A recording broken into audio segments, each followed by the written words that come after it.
யாரு யாரு எஸ்டி யாரு எஸ்டி பரவாயில்ல. ஒரு கட்டத்தில் சொல்ல வச்சுட்டாரு. டிஆர் பையன்றதை தாண்டி எஸ்டிஆரோட அப்பா டிஆர். பரவாயில்ல, நல்ல விஷயந்தான்.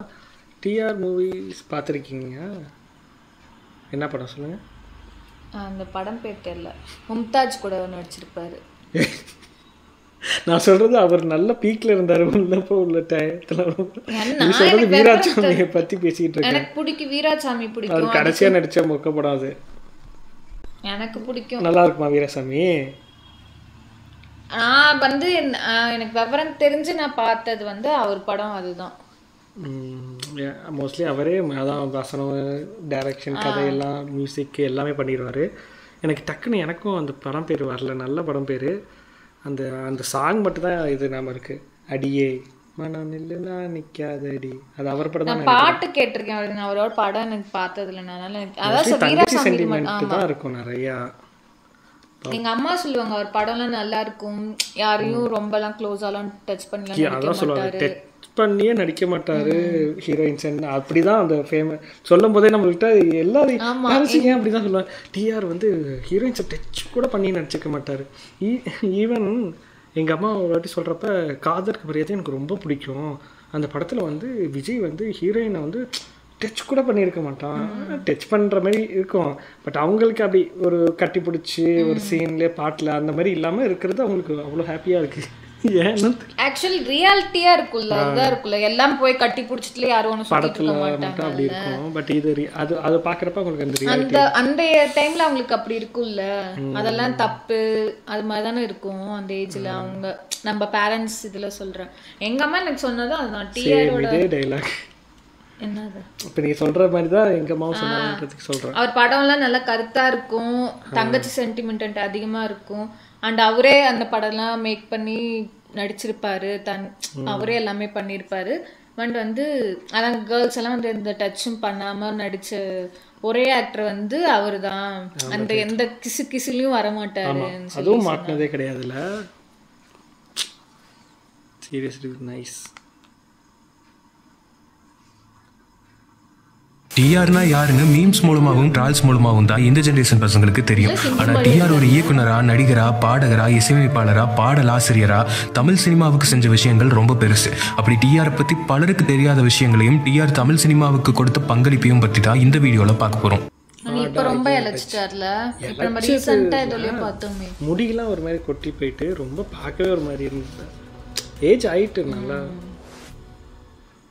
மயிலாடுதுறையில பிறந்த நம்ம டி ராஜேந்தருக்கு சின்ன வயசுல இருந்தே சினிமா ஆர்வம் இருந்துச்சு. ஸ்கூல் டைம்ல அதிக மேடை வாய்ப்பு கிடைக்காதனால பெஞ்ச் மேல ஏறி நின்று எதுகை மோனையில வசனம் எல்லாம் பேசி மொத்த பேர்கிட்டையும் கைத்தட்டல் எல்லாம் வாங்கியிருக்காரு. இவர் சினிமாவை கத்துக்கிட்ட வழியை கேட்டா அவ்வளோ ஆச்சரியமா இருக்கும். தியேட்டருக்குள்ள போய் படம் பார்க்க வசதி இல்லாம மயிலாடுதுறையில இருக்க பியர்லெஸ் தியேட்டர் வெளிய ஒரு சாக்கடை பக்கத்துல நின்று கேட்டா டயலாக்ஸ், சாங்ஸ் எல்லாமே வெளியே கேட்குமாமா. அப்படி கேட்டு கேட்டே சினிமா கத்துக்கிட்டு இருக்காரு நம்ம டிஆர். மயிலாடுதுறையில இருக்க ஏவிசி காலேஜ்ல படிச்சுட்டு இருக்கும் போதே அவரோட ஃப்ரெண்ட்ஸ் கிட்ட நான் சினிமால சேர்ந்து ஸ்டோரி, ஸ்கிரீன் பிளே, மியூசிக், சினிமாட்டோகிராஃபின்னு எல்லாத்தையும் பண்ண போறேன்னு சொல்லியிருக்காரு டிஆர். அதுக்கு அவங்க அப்படி ஒரு படத்தை நீ எடுத்தனா அது நீ மட்டும் தான் பார்க்கணும்னு சொல்லியிருக்காங்க. அவங்களுக்கு எல்லாம் பதிலடி கொடுக்குற மாதிரி 1980 எங்கேயும் மயிலாடுதுறையில சாதாரணமான மனுஷனா இருந்த டிஆர் தமிழ் சினிமால தவிர்க்க முடியாத ஆளா அவதாரம் எடுத்தாரு. இப்ராஹிம்னு ஒரு ப்ரொடியூசர் டிஆர் கதை சொல்ற விதத்துல இம்ப்ரெஸ் ஆகி அவருக்கு வாய்ப்பு கொடுத்தாரு. ஆனா ஒரே ஒரு கண்டிஷனுக்கு கீழே டைரக்டர்னு என் பேரை தான் போடணும்னு அவர் கேட்டிருக்காரு. அதுக்கும் ஒத்துக்கிட்டு அந்த வாய்ப்பை நல்லபடியா யூஸ் பண்ணினாரு டிஆர். ஃபர்ஸ்ட் படமான ஒரு தலை ராகத்திலேயே கதை, திரைக்கதை, வசனம் எழுதி மியூசிக்கும் போட்டு பாடல் வரிகளும் எழுதியிருக்காரு டிஆர்.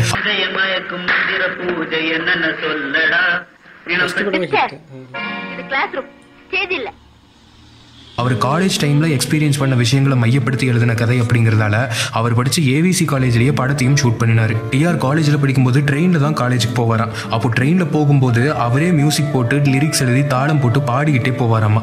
அந்த பாட்டு கேட்கவே ஒரு கூட்டம் தினமும் அவர் கம்பார்ட்மெண்ட்டுக்கு வருமா. அப்படி அவர் பாடின ஒரு பாட்டை அவரோட முதல் படத்திலேயே வச்சாரு டிஆர். அந்த பாட்டு தான்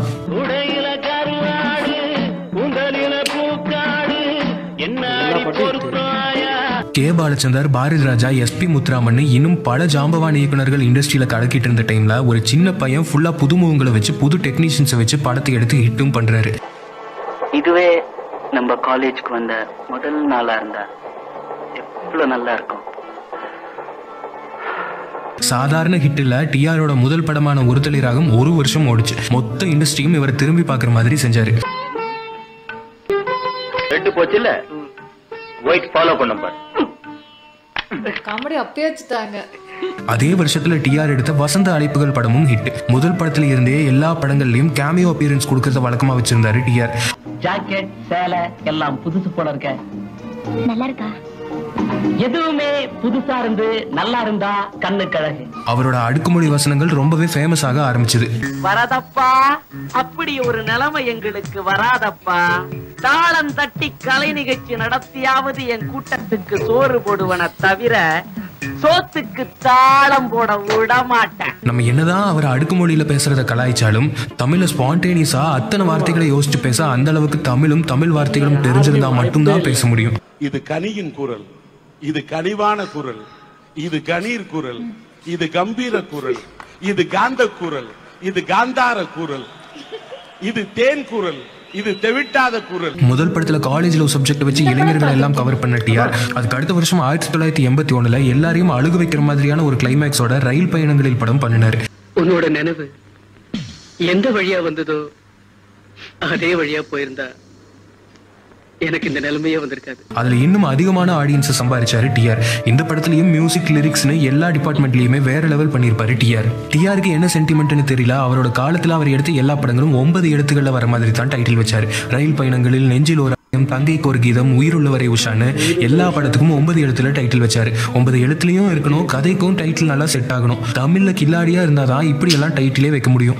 எழுத்து மழையால் எங்கள் இதயத்தை ஈரப்படுத்தும் மேகமே, உன் கதையை படித்தபின் எங்கள் நெஞ்சத்தில் சோகமே, கதை வடிக்கும் காரிகையே, உனக்கு கண்ணீர் தான் தூரிகையே. 1983 டிஆர் எடுத்த தங்கைக்கு ஒரு கீதம் படத்துல தங்கச்சி சென்டிமெண்ட்டை வச்சு எடுத்து பொண்ணுங்களை எல்லாம் கவர் பண்ணிட்டாரு டிஆர். அதுக்கப்புறம் டிஆர் படங்கள்னாலே பெண்கள் கூட்டம் அதிகமா போக ஆரம்பிச்சது. தங்க நிலவே உன்னை உருக்கி தங்கச்சிக்கு தங்க நகை செஞ்சிடவோ.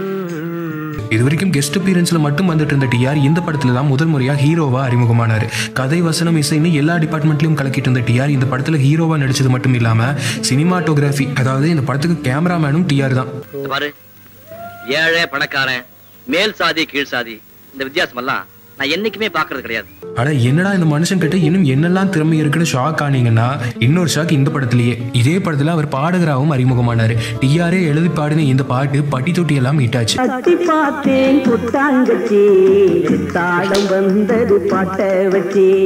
இந்த தங்கைக்கு ஒரு கீதம் படத்துல 8 பாட்டு இருக்கு. எல்லா பாட்டுக்கும் டியூன் போட்டு எல்லா பாட்டையும் டிஆரே எழுதியிருந்தாரு. இதெல்லாம் உலகத்துல எங்கேயுமே நடக்காத ஒரு விஷயம்.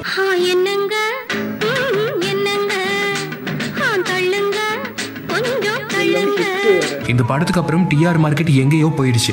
ரஜினி, கமல் கூட டிஆர் படம் ரிலீஸ் இல்லாத டேட் பார்த்து தான் அந்த டைம்ல ரிலீஸ் பண்ண ஆரம்பிச்சாங்க. மச்சி, ஆளு பார்த்தா எறும்பாட்டம் தான் இருப்ப, அடிச்ச இரும்பாட்டம் இருக்கும். ஒண்ணு விழுந்தவனை கேட்டு பாரு, இல்ல இன்னொருத்தனை அணிச்சு பாரு. 1986 வந்த மைதிலி என்னை காதலி படம் பாட்டு எல்லாம் அப்படி ஒரு ஹிட் ஆச்சு. டிஆர் தான் பண்ணாரு. உலகநாயகன் கமல் கூட சினிமாட்டோகிராஃபி, மியூசிக்ல எல்லாம் இன்னும் கை வச்சதில்லை. எங்கேயோ சாதாரண ஏழை குடும்பத்தில இருந்து வந்த டிஆர் இது எல்லாத்தையும் கத்துக்கிட்டு பண்ணினாருன்னா அதுக்கு காரணம் அவரோட தன்னம்பிக்கை மட்டும்தான். இந்த மாதிரி எல்லா டிபார்ட்மெண்ட்லயும் ஒர்க் பண்ணி போட்ட டைட்டில் கடை நம்ம எங்கேயுமே பார்க்கவே முடியாது.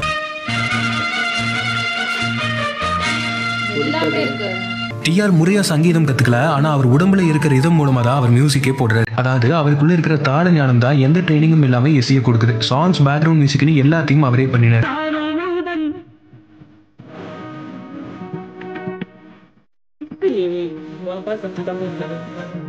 டிஆர் மியூசிக் பண்ண எல்லா படத்திலையும் எஸ்பிபி, ஜெயசுதாஸ், ஜானகி, சித்ரான்னு பெரிய லெஜெண்டரி சிங்கர்ஸ் வச்சுதான் பாடவும் வச்சாரு.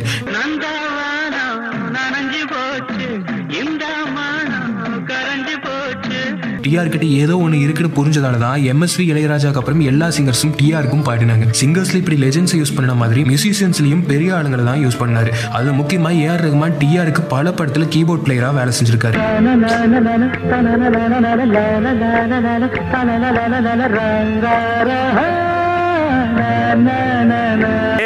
மட்டும் இல்லாம மியூசிக் டைரக்டர் தினா, ட்ரம் சிவமணின்னு பல பேர் டிஆர் கிட்ட ஒர்க் பண்ணி தான் பெரிய ஆளா இதை பத்தி சொல்லணும்னா நிறையவே இருக்கு. அதனால சில நோட்டபிள் சாங்ஸ் மட்டும் பார்க்கலாம். முதல்ல டிஆர் மியூசிக்ல வந்து சாங்ஸ் பத்தி பார்க்கலாம். முதல் படத்திலேயே எல்லா பாட்டும் செம்ம ஹிட். எஸ்பிபி, ஜெயச்சந்திரன், மலேசியா வாசுதேவன், டிஎம்எஸ்னு எல்லா பெரிய சிங்கர்ஸ் கூடயும் ஃபர்ஸ்ட் படத்திலேயே ஒரு மியூசிக் டைரக்டரா ஒர்க் பண்ணியிருக்காரு டிஆர். அதுல முக்கியமா எஸ்பிபி பாடின வாசம் இல்லாம மலருது பாட்டு அந்த படத்தோட ட்ரேட்மார்க்கா, பாடின கடவுள் வாழும் கோவிலிலே பாட்டு ஒரு வித்தியாசமான லிரிக்ஸோட இருக்க சோக பாட்டு. டியூன், லிரிக்ஸ் ரெண்டும் மனசு உருக வைக்கிற மாதிரி பண்ணியிருப்பாரு டிஆர்.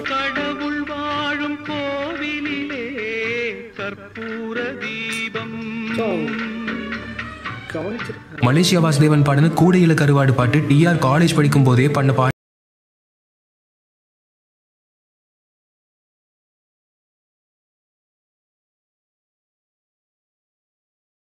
பாட்டும் ஹிட் ஆக காரணம் அந்த காலத்து யூத்துக்கு பிடிச்ச மாதிரி பண்ணதுதான். அதுக்கு காரணம் டிஆர் அந்த காலத்து யூத்தோட மன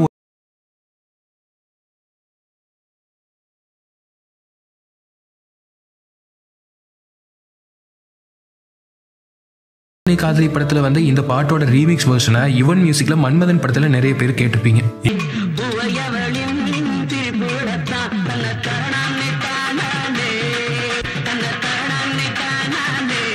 இதே மைதிலி அணை காதலி படத்துல வந்து அட பொன்னான மனசை பாட்டு அந்த காலத்துல லவ் ஃபெயிலியரான சூப் பாய்ஸுக்கு எல்லாம் பயங்கரமான சூப் சாங்கா இருந்துச்சு. பல நாள பழகிருப்பா அதில் பரணேதும் இல்லையப்பா பூவ போல பேசி தீரிப்பா. இப்ப என்ன கேட்ட இந்த பொன்னான மனசை பூவான மனசை பாட்டு இந்த காலத்துக்கும் பசங்களுக்கு என்ன 1983 வந்து உயிருள்ளவரை உஷா படத்துல வர பாட்டு கேஜே ஏசுதாஸ் வாய்ஸ்ல கேட்க அவ்வளவு நல்லா இருக்கும். வைகை கரை காத்தே நின்று வஞ்சிதனை பார்த்தா சொல்லு மன்னன் மனம் வாடுதென்று. டிஆரோட வைஃப் உஷா வெளிநாடு போயிருந்த டைம்ல டிஆர் அவங்கள ரொம்ப மிஸ் பண்ணாரு. அந்த டைம்ல அந்த உணர்வை அவரோட வைஃபுக்கு சொல்ல அவரே ஒரு டியூன் போட்டு அவரே எழுதி அவரோட ஃபீலை சொல்லியிருக்காரு. காத்தே பூங்காத்தே என் கண்மணி அவளை கண்டால் நீயும் காதோரம் போய் சொல்லு. காத்தே பூங்காத்தே என் கண்மணி அவளை கண்டால் நீயும் காதோரம் போய் சொல்லு. அந்த காத்தை பார்த்து அந்த காதோரம் போய் சொன்ன காதலை சொன்ன எனக்காக என் காதலை சொன்ன உயிருள்ளவரை உஷா படத்தில் அப்பதான் எனக்கு கல்யாணம் ஆயிருந்தது. கல்யாணம் ஆகி என்னோட மனைவி அவ ஃபாரின் போயிருந்தா. ஃபாரின் போயிருந்தப்ப பிரிஞ்சு இருந்தப்ப இந்த பாட்டு எழுதிருந்தேன். என்னமா ஃபீல் பண்ணிருக்காரு மனுஷன்.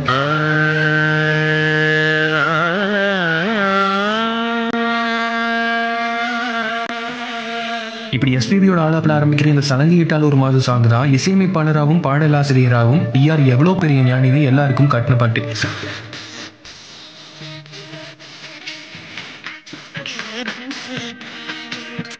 சலங்கை கட்டி வரதமாடுற ஒரு பொண்ணை வர்ணிச்சு பாடுற இந்த பாடல அவ்வளோ உண்மைகளை போட்டு எழுதியிருப்பாரு டிஆர். கேக் ரொம்ப பிளசண்டான பூபால ராகம் பவுளி ராகத்தை வச்சு ஒரு ப்ராப்பர் மியூசிஷியனா இந்த பாட்டை போட்டிருப்பாரு நம்ம டிஆர்.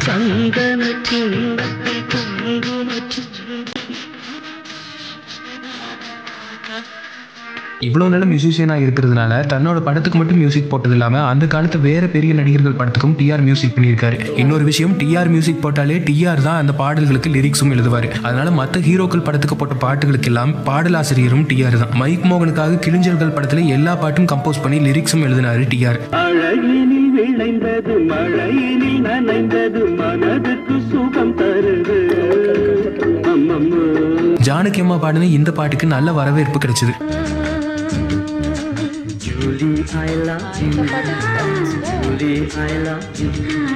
நம்ம கேப்டன் விஜயகாந்துக்காக சட்டம் சிரிக்கின்றது படத்துக்கு எல்லா பாட்டும் பண்ணியிருந்தாரு டிஆர்.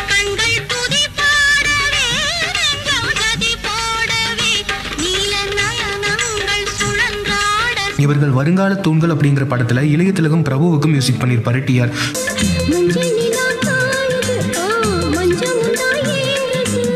பிரபுவுக்கு மட்டும் இல்லாம டிஆர் நடிகர் திலகம் சிவாஜிக்கும் மியூசிக் பண்ணியிருக்காரு.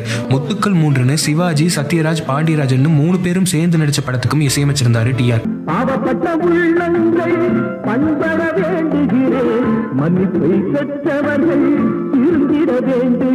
இந்த மாதிரி பல படங்களோட சாங்ஸ் பேக்ரவுண்ட் மியூசிக்ஸ் எல்லாம் பண்ணியிருக்காரு டிஆர். இது மட்டும் இல்லாம சாங்ஸுக்குன்னு பிரம்மாண்டமான செட்டு போடுற ட்ரெண்டை கொண்டு வந்ததே டிஆர் தான். இந்த செட் எல்லாம் இன்னைக்கு நமக்கு பாக்குறதுக்கு சாதாரணமா இருந்தாலும் 80sல இதெல்லாம் ரொம்ப பெரிய விஷயம்.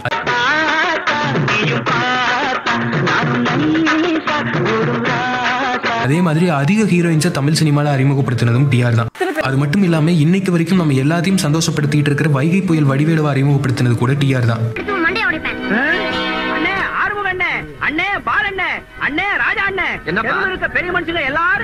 நம்ம இந்த காலத்துல அவர் எவ்வளவு ட்ரால் பண்ணினாலும் டிஆரோட பங்கு தமிழ் சினிமால ரொம்ப பெருசு. தவிர்க்க முடியாத இடத்தை எப்பவுமே தக்க வச்சிருக்காரு டிஆர் ஹை பிச்சில் ஸ்ருதி சுத்தமா பாடக்கூடிய திறமை உள்ளவர். அதனாலேயே இந்த காலத்து மியூசிக் டைரக்டர்ஸுக்கும் பெரிய ஹீரோஸ்க்கும் நிறைய பாட்டு பாடி இருக்காரு டிஆர். அது குறிப்பிட்டு சொல்லணும்னா யுவன் மியூசிக்ல பாடி பட்டி தொட்டி எல்லாம் ஹிட்டான எம்மாடி ஆத்தாடி சாங் டைரக்டர் பேரரசு லிரிக்ஸ்ல பாடி இருப்பாரு டிஆர்.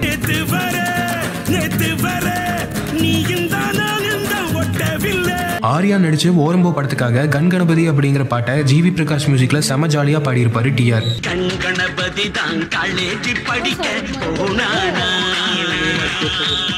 ஒஸ்தி படத்துல தமிழ் மியூசிக்ல டிஆர் பாடின பாட்டு தான் கலாசலா. இந்த பாட்டை செம ஹை பிச்சில் எல்லாரீஸ்வரி கூட சேர்ந்து பாடி இருப்பாரு டிஆர்.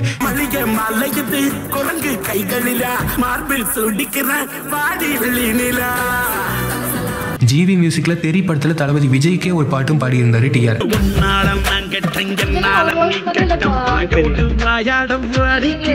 சி சத்யா மியூசிக்ல வந்து டமுக்காட்லாம் சாங்கும் செம ஹிட்.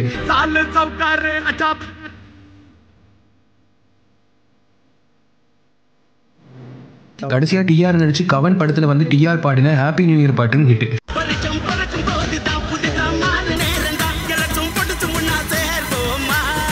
இப்படி டிஆர் சினிமால பண்ணாத விஷயமே இல்லைன்னு சொல்லலாம். அவரோட படங்கள் பல நாள் ஓடி பல ரெக்கார்ட்ஸ் வச்சிருக்கு. இது மட்டும் இல்லாம தன்னோட மனைவி பேர்ல உஷானு ஒரு பத்திரிகையும் நடத்திட்டு வந்தாரு. தமிழக அரசியலையும் டிஆர் பங்கெடுத்திருக்காரு. எவ்வளவு சொன்னாலும் பத்தாது, டிஆர் பண்ண விஷயங்கள் இன்னும் எவ்வளவோ இருக்கு. தெருவிளக்கு வெளிச்சத்துல உட்கார்ந்து படிச்சு BA MA ரெண்டுலயும் கோல்டு மெடல் வாங்கி டிஸ்டிங்ஷன்ல பாஸ் பண்ணியிருக்காரு டிஆர். இயக்குனரா, நடிகரா, பாடலாசிரியரா, பாடகரா டிஆர் தமிழ் சினிமால இவ்வளவு ஆளுமைகளுக்கு மத்தியில ஒத்த ஆளா பெரிய போராட்டங்களுக்கு நடுவில் மிகப்பெரிய பங்களிப்பு தமிழ் சினிமாவுக்கு கொடுத்திருக்காரு. இதை அடுத்த தலைமுறைக்கும் கொண்டு போகணுங்கிறதுக்காகத்தான் நாங்க இந்த வீடியோ பண்ணியிருக்கோம்.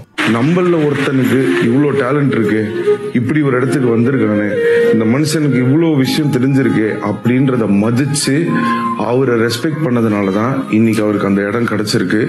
அந்த நல்ல உள்ளங்களுக்கு நான் வந்து நன்றி சொல்ல கடமைப்பட்டிருக்கேங்க. சின்ன பையன் மாதிரியே இருக்காரு. நீங்க அவரோட பையனை ரெண்டாவது பையனை பார்த்துருக்கீங்களா? இப்ப இருக்க மாதிரியே இருக்கு. லாஸ்ட் போட்டோ மாதிரி. ரெண்டாவது இவர் குரல் அரசனா? ஆமாம், அவர் சிம்புவே கொஞ்சம் குண்டானா எப்படி இருப்பாரோ அது மாதிரியே தான் இருப்பார். கிட்டத்தட்ட ஒரே மாதிரி தான் இருப்பாங்க ரெண்டு பேருமே. ஏதோ சின்ன படம், சின்ன வயசுல இருக்கும்போது ஏதோ ஒரு படம் நடிச்சிருப்பாரு. அப்படியா? ஆனால் மியூசிக் போட்டிருக்காருன்னு நினைக்கிறேன். சிம்பு கூட நடிச்சிருப்பாரு. அப்படியா? அது தெரில. ஆனால் படம் நடித்த மாதிரி நான் பார்த்ததில் மியூசிக் போட்டிருக்காருன்னு கேள்விப்பட்டிருக்கேன் அவர் ஏதோ ஒரு இதில். எனக்கு தெரிஞ்சது இதுதான். அது ஏன்னா ஒரு தலை ராகம் அதுதான் எல்லாரும் அது சொல்லுவாங்க. உயிருள்ளவரை உஷா அதுதான் வந்து அந்த பேர்லாம் கேள்விப்பட்டிருக்கேன். அந்த படம் நல்லா இருக்கும்னு. ஆனால் எதுவும் ஃபுல்லாக உட்காந்து நான் அந்த படம் அந்த ஃபர்ஸ்ட் ஒரு படம் சொன்னாங்களே, என்னது ஒரு தலை ராகம், அந்த படம் பார்த்துருக்கேன். ஆனால் அது அவர் படம் எனக்கு தெரியாது. அல்ல, அந்த பாட்டு நல்லா இருக்கும். பாடினாங்களா அந்த அவர் சொன்னார்ல ஏற்கனவே போட்டது காலேஜ் டைம்லேயே போட்ட மியூசிக்னு சொல்லி, அந்த பாட்டு எனக்கு ரொம்ப பிடிக்கும். அந்த ஸ்டோரியுமே நல்லா இருக்கும். நைஸ். அது KTVலயே அதுலயோ ஒரு வாட்டி போட்டப்ப பார்த்துட்டு இருந்தேன். அவர் வந்த இந்த ஃபோர்ஸுக்கு நம்மளால தலைவர் இந்நேரம் எங்கேயோ போயிருக்கணும். நம்மளால நடுவில் பிரேக் போட்டதுனால ஸ்லோ ஆயிட்டாரு. STR அவரு அந்த பிரேக் வேணும் தான். எல்லாத்துக்குமே ஒரு பிரேக் வேணும்ல. இப்போ அடுத்து நச்சுன்னு வருது, பார்ப்போம் நல்லபடியாக வந்தா. எனக்கு ஆக்சுவலாக ஒரு எனக்கு மாநாடு நான் பார்த்தேன். அதில் கூட அவ்வளோ பெருசாக எனக்கு தெரியல. வெந்து தணிந்தது காடில் அவரை பார்த்தோன்னே அப்பான்ற மாதிரி இருந்தது எனக்கு. வெந்து தணிந்தது காடில் அந்த ஃபர்ஸ்ட் சீனில் வரும்ல, போய் அந்த காட்டில் ஃபுல்லாக நெருப்பெல்லாம் பற்றிட்டு இதாகும். எப்படிப்பா இப்படி உடம்ப குறைச்சேன்னு அதில் தான் அவர் ரொம்ப இதானது. அந்த டயத்தில் உடம்ப கம்மி பண்ணது ரீசனே மெயின் சிம்பு தான். அப்போ நல்லா குண்டா இருந்தாரா? குண்டாயிட்டு எந்த படத்துக்காக? மாநாடு தான் இல்லை, மாநாடுக்கா இதுக்கான்னு தெரியல. எப்பயோ கம்மி பண்ணி ஒரு ஃபோட்டோ வச்சு நான் அந்த பேக் சைட் திரும்பின மாதிரி ஒரு ஃபோட்டோ ரிலீஸ் பண்ணியிருந்தாங்க. தூரத்துலேயும் பார்த்து வெந்தனித்த காடுன்னு நினைக்கிறேன். கரெக்டு. நான் பார்த்துட்டு யோசிக்கிறேன், என்ன தனுஷ் ஃபோட்டோ போல இருக்குன்ட்டு. ஏதோ இது பண்ணி வச்சிருக்காங்க, மார்ஃபிங் மாதிரி ஏதோ பண்ணியிருக்காங்க. எப்படி இப்படி சடனாக குறைய முடியும்? இந்த படம் அதில் தான் சடனாக கம்மி பண்ணார். மாநாடா? அசுரனா அது என்னது? ஈஸ்வரன். ஈஸ்வரனை தான் ஃபஸ்ட் ஃபஸ்ட்டு உடம்ப கம்மி பண்ணியிருந்து அப்போ தான் ஸ்டில்ஸ் வருது, ஈஸ்வரன் மூவி வருது. அதுக்கு முன்னாடி வரைக்கும் குண்டா இருந்தாரா? அந்த செக்கச்சிவந்த வானத்தெல்லாம் குண்டா தான் இருப்பார். அப்படியே ஈஸ்வரன் சடனாக உடம்பு குறைஞ்சி. அதுக்கப்புறம் தான் மாநாடு வந்துச்சு. மாநாடு ஈஸ்வரன்லாம் ஞாபகம் இல்லை. ஈஸ்வரன் தான் ரொம்ப கம்மி பண்ணி உடம்ப கம்மி பண்ணி அவன் வந்தது. எனக்காயிட்டு என்னடா சிம்புவே இந்த அது பார்க்குறப்ப என்னமோ ஒரு இன்ஸ்பிரேஷன். ஏன் அப்படி தோணுச்சுன்னு தெரில. கண்ணாமண்ணான்னு டயட் இருந்து ரன்னிங் ஓடி நல்லா கம்மி பண்ணேன். மறுபடியும் அவர் ஈஸ்வர் மாதிரி ஒரு படத்தை ரிலீஸ் பண்ணாருன்னா நீங்க வெயிட் லாஸ் பண்ணதுக்கு அவர் கஷ்டப்பட்டு படம் நல்லா இருக்கும். மறுபடியும் கொஞ்சம் எக்ஸசைஸ் பண்ணி உடம்பு கம்மி பண்ணலாம். அவரோட அந்த ஈஸ்வரன் படத்தை திருப்பி போட்டு பார்த்து உடம்பு குறைங்க. அந்த படம் பார்த்ததில்ல சொல்கிறேன், பார்ப்போம். ஏதாவது ஒரு மறுபடியும் ஒரு ஸ்பார்க்கு கிடச்சிச்சுன்னா குறைக்கலாம். மீண்டும் வாய்ப்பில்லை. வேறு ஒரு வீடியோவில் மீண்டும் சந்திப்போம்.